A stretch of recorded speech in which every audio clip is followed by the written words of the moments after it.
Hello guys, my name is Marcus, and in this video I'll show a simple way how you can easily change name source in Samsung TV. So what you want to do is pretty straightforward and pretty easy. You want to go and go to sources.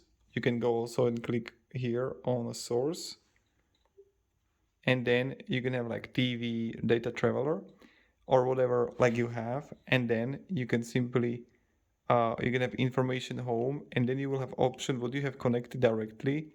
You can easily go up, and then you can have option to rename. So that's pretty much it how we do it, right?